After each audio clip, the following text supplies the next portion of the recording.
اس وقت یہ ہے کہ اصل نماز یہی ہے، یہ سورہ فاتحہ۔ چنانچہ میں آپ کو حدیث سنا رہا ہوں جو صحیح بخاری میں بھی ہے، صحیح مسلم میں بھی ہے، جامع ترمذی میں بھی ہے، سنن ابی داؤد میں بھی ہے، سنن نسائی میں بھی ہے، اور بہت سی کتابوں موجود ہے۔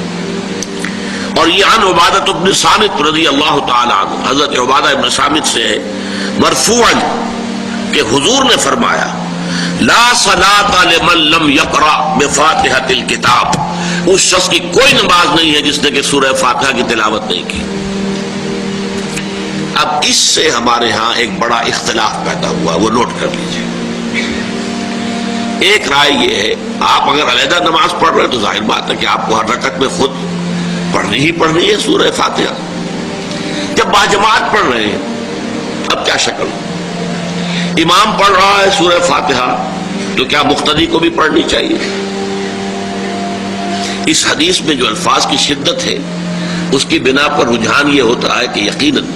اس صورت میں ہر شخص کو لا صلاۃ لمن لم یقرأ بفاتحۃ الکتاب، جس نے کہ فاتحہ کی تلاوت نہیں کی، قرأت نہیں کی، اسے کوئی نماز ہی نہیں۔ تو یہ موقف ہے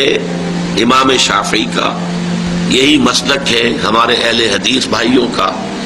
کہ آپ چاہے اکیلے نماز پڑھ رہے ہو، چاہے امام کے پیچھے پڑھ رہے ہو، اور چاہے امام جو ہے وہ جہری رکعت پڑھا رہا ہے اور چاہے سری رکعت پڑھا رہا ہے۔ خاموشی والی رکعت سورہ آپ کو معلوم ہے کہ نماز جو ظہر اور عصر کی ہے تو چاروں رکعتیں جو ہے وہ سری ہے، مغرب کے اندر آ کر دو جہری ہیں ایک سری ہے، عشاء میں آ کر دو جہری ہیں دو سری ہیں، سورہ اور نماز فجر کے اندر دونوں جو ہیں وہ جہری ہیں۔ تو چاہے جہری ہو چاہے سری ہو، آپ کو بھی لازماً جو مقتدی ہے اسے بھی سورہ فاتحہ پڑھنی ہوگی۔ اب اس کے لیے انہوں نے یہ طریقہ جو ہے تلقین کیا ہے کہ امام تیزی سے نہ پڑھے، رک رک کر پڑھے الحمدللہ رب العالمین، اس کے بعد اتنا وقفہ دے دے کہ جو مقتدی ہے وہ بھی کہہ لے اپنے دل میں یا پڑھ لے الحمدللہ رب العالمین الرحمن الرحیم۔ تو یہ رک رک کر پڑھنا، خاص طور پر اگر آپ کو موقع ہوا ہو کسی اہل حدیث امام کی امامت میں نماز ادا کرنے کا تو آپ دیکھیں گے کہ بڑا فرق ہے۔ ہمارے جو حنفی امام الحمدللہ رب العالمین الرحمن الرحیم مالک یوم الدین ایاک نعبد و ایاک نستعین، 4 آیتیں جو ہیں وہ بھی ایک ساتھ میں پڑھ جائیں گے، لیکن یہ کہ عام طور پر جو اہل حدیث حضرات ہیں وہ رک رک کر ٹھہر ٹھہر کر پڑھتے ہیں، ترتیل کے انداز میں پڑھتے ہیں۔ یا پھر دوسری شکل انہوں نے ایک اور کی ہے، یہ آپ سعودی عرب میں جب کبھی نماز پڑھیں گے اور آپ پڑھی ہو آپ نے تو وہاں آپ دیکھیں گے کہ امام جو ہے وہ سورہ فاتحہ پڑھنے کے بعد کوئی 1 منٹ جو ہے خاموش رہتا ہے تاکہ آپ اب جو مقتدی ہیں وہ اس وقفے میں وہ اب سورہ فاتحہ پڑھ لیں، پھر وہ قرات کرے گا، کوئی اور آیات اس نے شامل کرنی ہے تو بعد میں شروع کرے گا، درمیان میں وقفہ ہو۔ لیکن ایک مسلک یہ ہے، اور یہ مسلک جو ہے یہ در حقیقت قرآن مجید کی ایک آیت کے اوپر مبنی ہے۔ سورہ اعراف کے آخر میں فرمایا گیا وَإِذَا قُرِئَ الْقُرْآنُ فَاسْتَمِعُوا لَهُ وَأَنصِتُوا، جب قرآن پڑھا جا رہا ہو تو توجہ سے اسے سنو، خود خاموش رہو۔ اب یہ قرآن مجید کی آیت ہے، اس کے بنا پر ایک رائے یہ ہے کہ آپ امام کے پیچھے سورہ فاتحہ نہیں پڑھیں گے، پڑھا جا رہا ہے سنو اس کو، خود خاموش رہو۔ اور اس کے لیے وہ دلیل دیتے ہیں کہ یہ شکل ایک وفد کی سی ہے، جیسے کسی بڑی شخصیت کے پاس اگر آپ کا کوئی وفد جاتا ہے، 8-10 افراد ہیں، ان میں اسپوکس مین ایک ہوتا ہے، وہ بات کرتا ہے، باقی سب لوگ موجود رہتے ہیں، سنتے ہیں۔ اسی طریقے سے امام جو ہے وہ گویا کہ آپ کا نمائندہ ہے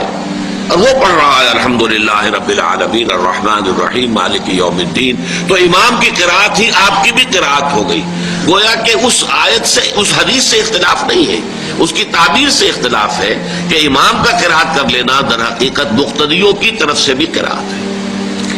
اس میں جو حنفی مسلک ہے وہ بہت سخت ہے، اور وہ یہ ہے کہ چاہے سری نماز ہو اور چاہے جہری ہو، ہر کسی بھی حالت میں مقتدی جو ہے وہ سورہ فاتحہ نہیں پڑھے گا۔ اب اس میں ذرا سا سوال پیدا ہوتا ہے کہ جہری رکعت میں تو اس آیت کا اطلاق ہو جائے گا کہ وَإِذَا قُرِئَ الْقُرْآنُ فَاسْتَمِعُوا لَهُ وَأَنصِتُوا، سری میں تو اس آیت کا اطلاق نہیں ہوتا۔ بہرحال یہ مسلک ہے امام شافعی کا، ایک انتہا پر ہے، ہر صورت میں سری ہو یا جہری ہو آپ کو پڑھنی ہی پڑھنی ہے۔ اور امام ابو حنیفہ دوسری انتہا پر ہے کہ چاہے سری ہو چاہے جاری ہو کسی شکل میں نہیں پڑھنا۔ امام مالک کا مسلک ہے درمیان میں، اور میں اس میں کوئی جھجک محسوس نہیں کرتا کہ میں آپ کے سامنے عرض کر دوں کہ میں اس پر عمل پیرا ہوں۔ وہ کیا ہے؟ جہری نماز میں خاموش رہو اور سنو۔ اس آیت کا اطلاق ہو جائے گا جب بلند آواز سے پڑھ رہا ہے امام تو پوری توجہ، فاستمعوا لہ، اپنی پوری توجہ کو اس کے سننے کے اوپر مرکوز کر دو اور خود خاموش رہو۔ سری رکعت میں البتہ جبکہ وہ بھی خاموشی سے پڑھ رہا ہے، آپ بھی خاموشی سے پڑھ رہے ہیں۔ بہرحال ان چیزوں میں میں نے یہ سب کچھ بیان کیا ہے تو اس سے جو میرا مقصود ہے وہ یہ ہے کہ معلوم ہو جائے کہ اس میں کوئی بڑی بنیادی بات نہیں ہے، نہ یہ کہ جو حنفی ہیں وہ اس حدیث کا انکار کرتے ہوں کہ لا صلاۃ لمن لم یقرأ بفاتحۃ الکتاب، کیسے وہ انکار کریں گے؟ اور نہ ہی کوئی جو حنبلی ہے یا اہل حدیث ہے وہ قرآن کی اس آیت کا اختلاف جو ہے وہ اختلاف کر سکتا ہے کہ اذا قرئ القرآن فاستمعوا لہ وانصتوا، لیکن یہ کہ اس کے پھر اس سے جو احکام کا استنباط ہے اس میں اختلاف ہو جاتا ہے، تو اس کو نہیں سمجھنا چاہیے کہ یہ کوئی بہت بڑی اہمیت والی بات ہے۔ اگر آپ نے ابھی تک ہمارا چینل سبسکرائب نہیں کیا تو فوراً سبسکرائب کیجئے، ساتھ ہی بیل آئیکن پر کلک کریں تاکہ مزید ویڈیو آنے والی وقت پر ملتی رہے۔ اللہ حافظ۔